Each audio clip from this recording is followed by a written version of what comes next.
Dosa ತಿನ್ನಬೇಕಂತ ಅನಿಸ್ತಿದ್ರೆ just 10 ನಿಮಿಷಕ್ಕೆಲ್ಲ ready ಆಗುತ್ತೆ ಈ ಅವಲಕ್ಕಿ ಸೆಟ್ ದೋಸೆ.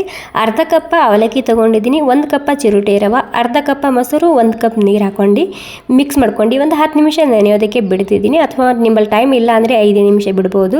ಇವಾಗ 10 ನಿಮಿಷ ಆದಮೇಲೆ ಇದನ್ನು ಮಿಕ್ಸಿಯಲ್ಲಿ ಸೇರಿಸ್ತಿದ್ದೀನಿ.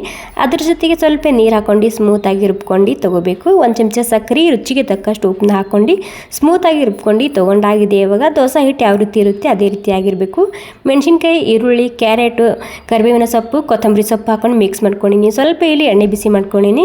ಜೀರಿಗೆ, ಸಾಸಿವೆ ಮತ್ತು ಬಿಳಿ ಎಳ್ಳು ಹಾಕ್ಕೊಂಡು ಇದರಲ್ಲಿ ಮಿಕ್ಸ್ ಮಾಡ್ಕೊತಿದ್ದೀನಿ. ತರಕಾರಿ ಬೇಕಿದ್ರೆ ಸ್ಕಿಪ್ ಮಾಡ್ಕೊಂಡು ಪ್ಲೇನ್ ಕೂಡ ಮಾಡ್ಕೋಬೋದು ಈ ರೆಸಿಪಿ. ಕೊನೆಯಲ್ಲಿ ಇದಕ್ಕೆ ಸ್ವಲ್ಪ ಅಥವಾ 1 ಚಿಟಿಕೆ ಆಗುವಷ್ಟು ಅಡುಗೆ ಸೋಡಾನ ಹಾಕ್ಕೊಂಡಿನಿ. ಈ ರೀತಿ ಸಣ್ಣ ಪ್ಯಾನ್ ಇಲ್ಲ ಅಂದರೆ ಇಲ್ಲಿ ದೊಡ್ಡ ಪ್ಯಾನ್ ಕೂಡ ಇಟ್ಕೋಬೋದು.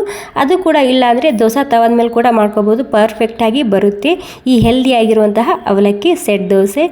ವಾವ್, ನೋಡಿ ಎರಡೂ ಕಡೆಗೆ ಮೀಡಿಯಮ್ ಗ್ಯಾಸ್ನಲ್ಲಿ ಅಥವಾ ಸ್ಲೋ ಗ್ಯಾಸ್ನಲ್ಲಿ ಕೆಂಪಾಗೋ ತನಕ ಬೇಯಿಸ್ಕೊಂಡ್ರೆ ಹೆಲ್ದಿ ಆಗಿರುವಂತಹ ದಿಢೀರಾಗಿ ಮಾಡುವಂತಹ ಅವಲಕ್ಕಿ ಸೆಟ್ ದೋಸೆ ತಯಾರಾಗಿದೆ. Thank you.